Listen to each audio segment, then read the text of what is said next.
The most beautiful place I've ever been is a small island off the coast of southwest Thailand, and I don't hear anybody talking about it. Sure, if you live in Thailand, as my wife and I do, you'll meet people who have vacationed there, some who have even honeymooned on the island, but this place is a virtual unknown to outsiders. The island I'm talking about is Koh Lipe, and I'm about to let the secret out of the bag.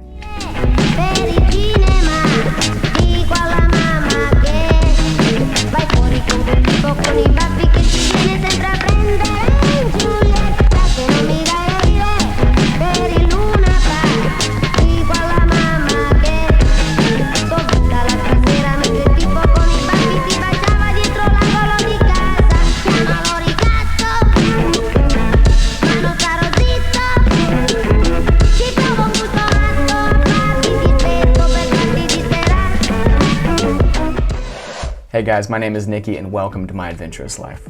This is an eclectic channel that details my journey from being a frustrated public school teacher in America to living a life of adventure, pursuing meaningful work, and experiencing all that the world has to offer. In this video, I'm going to show off the natural beauty of the island of Koh Lipe and give you the ultimate bite-sized tourist guide to this hidden oasis. As always, please like the video and subscribe to the channel, and visit my website, nickyfrizen.com, to learn more about my vision and how you can transform your unfulfillment into a life of adventure as well. When people think of tropical Thailand, they think of places like Koh Samui, the Phi Phi Islands, and Phuket. But I'm here to introduce you to the most beautiful place on earth, Koh Lipe. If you want the most peaceful getaway in a place with beauty of mythic proportions, a quintessential island escape, then Koh Lipe is the place for you. This tiny strip of sand is part of the larger Adang Rawi archipelago in the Andaman Sea, southwest of Thailand in the Straits of Malacca.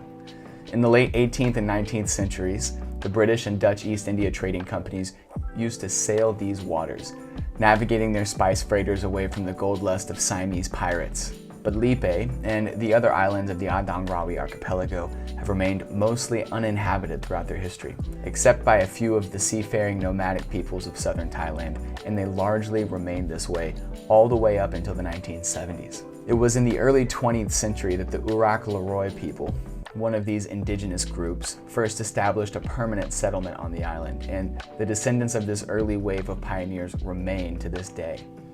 More on these people later. The archipelago itself is surrounded by pristine coral reefs and electric teal blue waters. On the island of Lipe, there are three main beaches: Sunrise Beach, Sunset Beach, and Pattaya Beach. Of the three beaches, Sunrise Beach is the most beautiful. Pattaya Beach is a bit more crowded with people and boat traffic, and Sunset Beach is a bit too rocky and shelly, but each of them has their own unique beauty. To get to the island, most people fly to Hat Yai, the third largest city in Thailand. Here we are on a rainy night in Hat Yai. We decided to stay the night in the city because of the logistics of our transportation to the island. We thought we would have a nice stroll from the restaurant to our hotel, but the skies opened up from the heavens and dumped all their contents on us for the entire 30-minute walk back to our room. It happened so quickly that we became much too wet to call for a grab or a taxi, and we just decided to brave the storm the rest of the way. It was an adventure. If you fly to Hat Yai early enough, you'll be able to catch a van from the Hat Yai airport to Satun Pier, where you can purchase a seat on speedboats that will take you out to various islands in the Andaman Sea. On our trip, we simply arrived in Hat Yai too late to catch a speedboat. They usually only go until the early afternoon. So we stayed in a hotel for one night in Hat Yai, and a grab dropped us off at the airport the next morning so we could hop on our van. The vans they take you in are the typical Toyota Hiaces that you'll find all over Thailand. Ours was pimped out in the interior. Check out the gold plating. The ride was a bit rough as we sat in the back and the driver tested the van's speedometer for the entire 2-hour drive. Once you arrive at Satun Pier, you go to a ticket counter to pick up your hopefully already purchased tickets. They then usher you into a larger building that serves as a sort of seaport.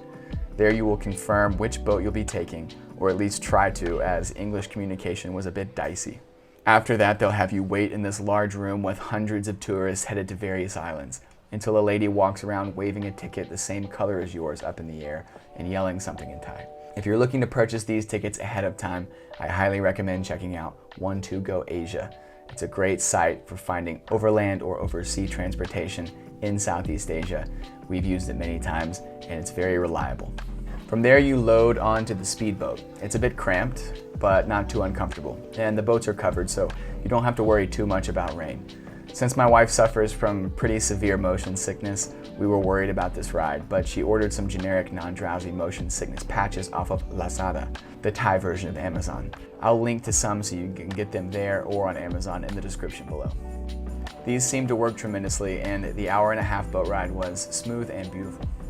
When you arrive on the island, you'll be guided off the boat and you'll be asked to stumble across a pontoon bridge with all of your bags. If you survive all of this, you will.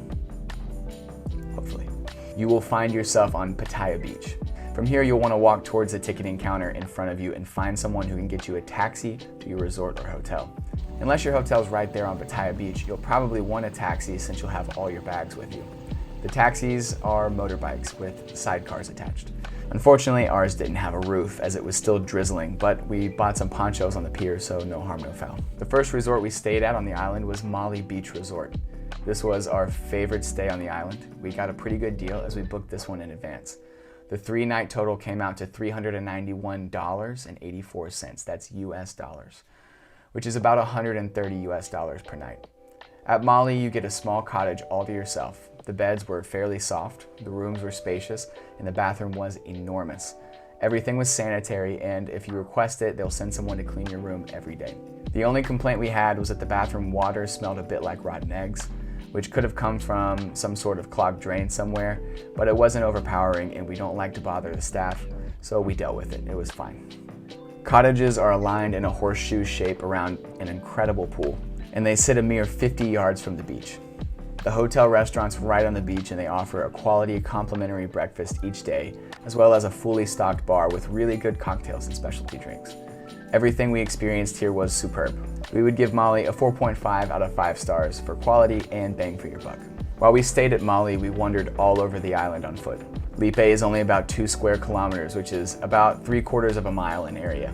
However, on our first full day on the island, we racked up nearly 20,000 steps as we explored every nook and cranny we could find. If you're willing to adventure and you get a day that's a little bit overcast, you can find some fairly secluded beach spots if you choose to wander around. We also ate some phenomenal food during those first few days. Here was our meal at On the Rocks restaurant, which is literally on top of a rock face overlooking the water at the edge of Sunrise Beach. This place was delicious, but a little more pricey than we're used to on the mainland.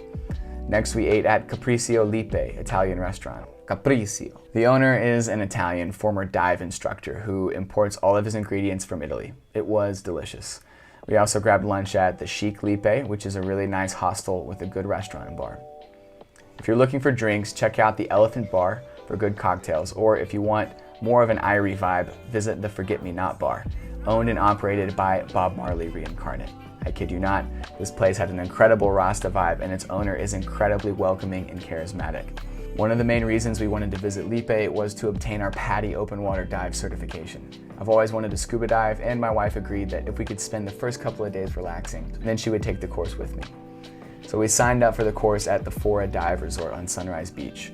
Fora is a French-owned dive resort that is a staple on Koh Lipe. The owner, Antoine, looks exactly what you might expect a middle-aged, salty French diver to look like. Over the next 3 days, we went through all of the coursework to become PADI certified divers, and we went on some amazing dives. The water at Lipe and in the Adang Rawi archipelago is extremely clear, and the coral reefs are simply amazing. We were able to see seahorses, schools of barracuda, moray eels, rays, triggerfish, and flounder. It was an amazing experience. Scuba diving is one of those adventurous activities that I wanted to partake in at some point in my life. If I had been too scared to leave the United States and get creative with my life, then I would have never had the opportunity to do something like this for so cheap and in such an incredible paradise. If you want to learn how you can become adventurous too, like this video, subscribe to the channel, and check out my website, nickyfrizen.com, where I have an entire article on my blog dedicated to obtaining a scuba diving license in Thailand. Link in the description. Since we were diving with Fora, we thought it would be fun to go primitive for a few days and stay 2 nights in the bungalows at the dive resort. We received a 10% discount on our accommodation since we were diving with Fora, so we moved from the beautiful Mali Beach Resort to Fora Dive Resort on Sunrise Beach. These beach bungalows were charming and had their own character, but if you choose to stay there, understand you're basically camping. They give you a full-size bed, maybe a twin, with a mosquito net to keep the bloodsuckers off of you at night. But the bathrooms are open air and allow all manner of bugs, lizards, frogs, centipedes, and critters to have free reign.